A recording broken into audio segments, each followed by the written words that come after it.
That hurt my back. Howdy do, fellow bicycle motocross gamers. DenDenBMX here. There have been some pretty interesting conversations going on in the BMX sphere as of late, and I just wanted to talk about it, and I felt the need to give my opinion that no one asked for. Now, there's two different topics I want to address in today's video. The stuff that very recently happened with Julian Arteaga and Eclat, as well as the stuff that happened with Dougsterbob earlier in the week. And I think we're going to start off with all the stuff going on with the Doug and how what he said the other day really just twisted the nuts of the BMX community in just the wrong way. Now, for those of you that don't know, there is a fellow BMX YouTuber known as Dougsterbob. And for transparency's sake, I do consider him to be a friend. I met him at Woodward West a few years ago, and we've been cool ever since. We're not like best friends that constantly talk or even live in the same state, but we're cool. He likes my posts, I like his posts, shit like that. And his platform on the boob tube is pretty interesting. When you first go onto Doug's channel, you'll see a video that pops up where he explains that his main goal with his YouTube is to make BMX as fun and accessible and as easy to understand as possible. Because BMX is pretty intimidating to get into, and Doug tries to simplify it as much as he possibly can, which I do think is a great goal to have because it's just going to get more people into riding BMX, which is a good thing. And his channel is full of things like how-tos, Q&As, live streams, vlogs, and BMX news coverage. And it's in his news coverage videos where we will find some of the controversy. You see, within his news videos, Doug likes to sneak in a little hot take every now and then. And when he goes to promote his longer YouTube videos on his Instagram account, he'll post a short little out-of-context snippet from his news videos. And that short little snippet is usually just the hot take. And the subject of today's video is his latest hot take,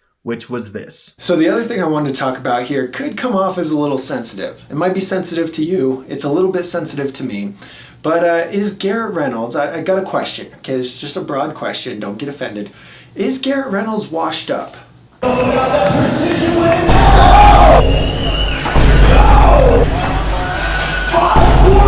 I don't know. Is he getting washed up? How's he going to perform at this X Games? What's going on here? But why is Garrett riding like this? What's going on? Now, I know what you're going to say. Yeah. Oof. It's gonna be a yikes from me too, guys. Bro just walked out onto the world stage and questioned God. Now, right away, I just want to say, Garrett Reynolds is not washed up. There were a lot of people that commented on Doug's post saying that the reason why he maybe wasn't riding as good as we usually expect him to is because he was on a brand new bike that he had just built up, and I also believe he was a little injured during that contest too. But besides all that, it shouldn't matter. BMXers fall all the time. You may not see the pros fall as often as you see your friends at the local fall, but trust me, they fall just as much. If you happen to share a local with a pro BMX rider, you will also know that they still fall quite often. It's just a given in the sport. It's not like you go pro and then you stop falling. No, if anything, you fall more when you're a pro. And the first people that saw Doug's clip were, of course, his followers. And a lot of them were kind of just like, nah. And that's kind of the response a lot of Doug's followers have to his hot takes. But then Team Weed found that clip. And for those of you that don't know, Team Weed is a BMX meme page on Instagram. And they have a large portion of the community following them. A lot of the pros included. And of course, Team Weed is going to say something about this. And all Team Weed did was essentially just repost Doug's clip. And it was basically like that Ross from Friends meme where they're like,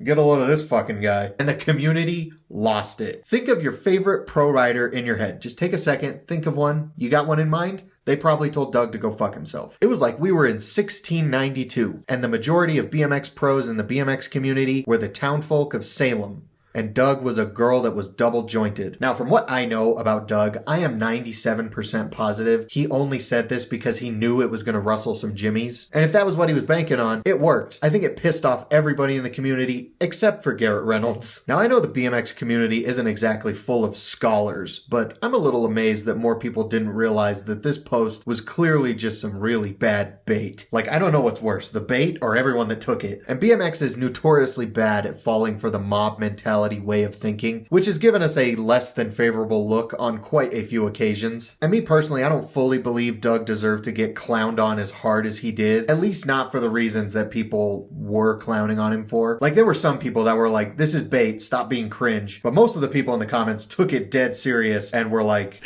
leave Garrett alone. Now, while I did say what I just said, I also don't think Doug is completely innocent here either. I think he was fully aware of the wrath he could incur saying something like this. And while I did just say I'm surprised more people didn't realize it was bait, I know that a lot of people lack critical thinking skills, and to be fair, it's not like Doug made it blatantly obvious that he was joking. The clip that rotated through Instagram is a very short out-of-context clip from a 20-minute long video. But since that short out-of-context clip is all most people saw from that video, and I'm sure a lot of these people don't know Doug's personality, so to a lot of people, it probably looked like he was being dead serious. And I think that is where he goofed a bit. Because, you know, I've done something very similar to this in the past. A few years back, I made a video called The Biggest D-Bags in BMX. And man, I listed everyone from Scotty Kramer to Garrett Reynolds, basically every professional BMX rider that isn't actually a douche in real life. I listed them off in this video and I called them a D-bag. And I let that sit for a second and let everybody like stew on that and be like, is he really fucking saying this? But then a few seconds later, I was like, no, I'm not calling them a douche. I'm calling them a D-bag. And D-bag was this stupid fucking acronym I came up with, like a damn good BMX rider that's amazingly talented and humble, and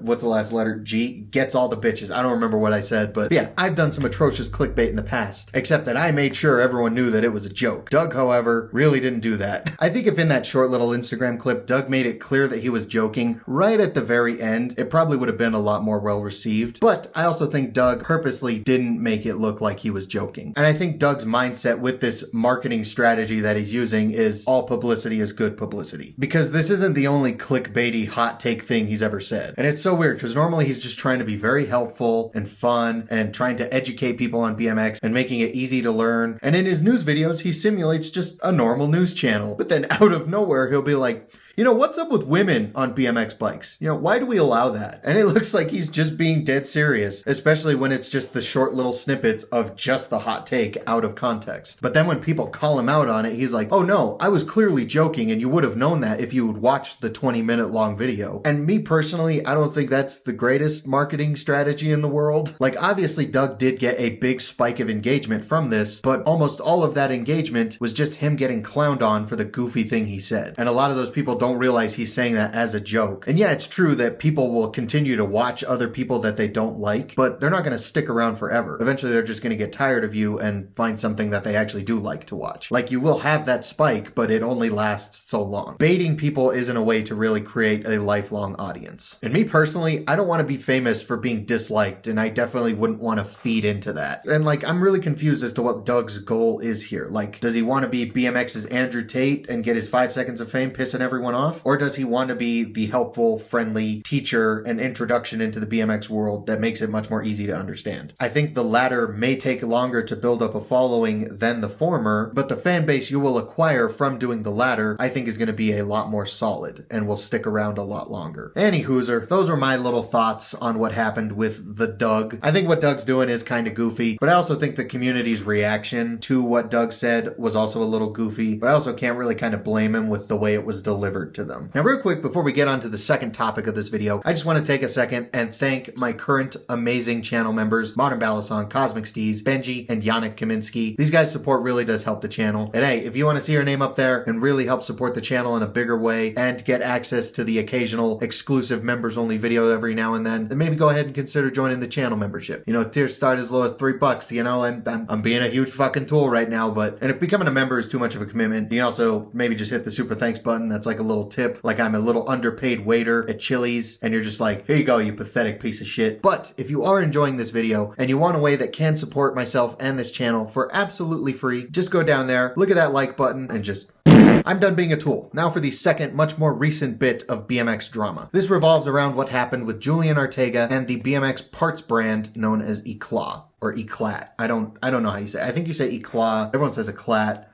I don't know. Anyway, the point is Julian recently got dropped from Eclat after 6 years of being on their flow team and not even a full year of being on the pro team. And just that right there, 6 years on the flow team. That is just fucking ridiculous in my mind. Like, if it's not really your ambition to be a professional BMX rider and it's not what's supporting you monetarily, then yeah, being on a flow team and getting free parts for however long is an awesome thing. But if it's your goal to become a professional BMX rider and you want your living to be riding BMX professionally, if a brand keeps keeps you on the flow team for more than half a decade, find a different brand. Anyway, I'm getting sidetracked. So shortly after Julian received the news that he was dropped from Eclat, he went on to Instagram and got every single wrong that Eclat had done to him off of his chest. He talked about things like Eclat expecting consistent flows of content without really helping him create that content, nor not really sending him on any trips. I think Julian only said they sent him to New York one time. And then other things like not sending him the parts that he asked for, long wait times in between getting those parts, and weird situations where he has to drive places to get a used pair of wheels. And then there was another pretty big accusation, and that was that Eclat essentially stole Julian's design for a signature grip and created it without his involvement. And of course, after hearing something like this, the BMX community wholeheartedly rallied behind Julian, with a lot of other former riders for Eclat coming out of the woodwork and expressing the same sentiments about the brand. And just like Doug, Eclat got steamrolled in the comments. But as always, there is two sides to every story, and in an unprecedented move, Eclat went to their Instagram and posted a response giving their side of the story. Now, I really recommend you go to both Julian and Eclat's Instagrams and read the entirety of both of their posts. They're both kind of novels, and I'm not going to sit here and read both of them off to you. I'm just going to kind of give you the highlights. And I just gave you the gist of what Julian said. And when Eclat gives their side of the story, they do give a few rebuttals to some of Julian's claims and try to explain why some things, like Julian having to travel from Huntington to LA to pick up a used set of Eclat wheels, ended up happening. But what really kind of bothered me about Eclat's post was that they said that the main point of the post was to try and rectify and stand up for themselves and kind of correct what Julian was saying and give their side of the story. But most of their posts honestly just comes off as them being very guilt trippy and kind of just talking in circles, saying the same thing in different ways, trying to do damage control by just kind of saying, I'm not the bad guy. Like, they do have some decent points that do refute some of what Julian says. But most of that post is Eclat pretty much just saying, we're really upset that you guys are mad at us because we don't really think we did anything wrong. But if we did do something wrong, it probably was out of our control. And there are also many moments in that post where they essentially just say that Julian should have been grateful and thankful for what he did get out of that sponsorship. And I feel like if your goal here is to do damage control, you probably shouldn't say something like that. Another thing in their response that didn't really sit right with me was they made a point to talk about how BMX brands especially should have some sort of air of professionalism in them, and that a lot of situations like this should be kept private and between the two parties. But then they immediately turn around and say, but Julian's airing out his dirty laundry, so why can't we? And I'm sorry, but if saying, well, this guy did something crappy, so why can't I, is your justification for doing something, that's not very professional. Julian is one person that isn't sponsored by Eclat anymore, so they can kind of say whatever they want. The person who wrote the response for Eclat is speaking for the entirety of that brand, and the way they spoke in that response didn't sound very professional. And according to Eclat in their response, a big reason why Julian would receive the wrong parts or have really long wait times in between getting parts was that because Eclat is located in Europe and Julian lives in America. And also, of course, the pandemic took a huge toll on BMX companies. And trust me, I understand that. I get it. I really do. The pandemic fucked up a lot of stuff in the BMX industry. But if it does start to get that difficult, I think you should maybe be reconsidering sponsoring people that far away from you. Or at the very least, make it known to that rider that you're not going to be able to support them in the most ideal way under those circumstances. Instead of just doing whatever and not really saying anything until you get called out for it. And lastly, when it comes to the grip situation, they did have an explanation as to why that happened. And according to that explanation, it very conveniently wasn't directly Eclat's fault. But they still agreed that they did mess up pretty bad there. And one of their rebuttals was they did say that they tried to offer Julian royalties for those grips, but Julian denied those royalties. However, Eclat didn't specify why Julian refused the royalties, and that reason is apparently because Eclat refused to officially make them Julian's signature grip. And personally, I don't know why you would admit that you goofed up pretty badly, then try to offer Julian royalties for these grips that are essentially his signature grip, but not go all the way and just make it his signature grip. Like, isn't that what you wanted to do in the first place? And you'll say that you messed up, you'll offer him royalties, but you won't just make it his signature grip? I don't know, that smells like 50 Shades of fucking ego to me. And believe me, I understand that it is not easy running a BMX brand. And no, I don't look at Eclat as just another gigantic evil corporation that just churns out BMX riders, sponsoring them and then screwing them over. I don't think that's the case. And I do agree with what Eclat said, that if you want to be a billionaire, you probably shouldn't start a BMX brand. Probably shouldn't want to be a BMX pro either, but anyway. But still, besides all of that, it is obvious that one of your former riders feels like they got stiffed pretty hard and was clearly unhappy with their experience being sponsored by you. And the way Eclat chose to defend their integrity and stand up for themselves was essentially just a lot of guilt tripping and a million different excuses as to why that stuff happened, instead of just kind of taking accountability or even really apologizing. I think they did apologize in their post, but it doesn't really matter if you apologize and then the rest of your post comes off as very backhanded. Now, in my personal experience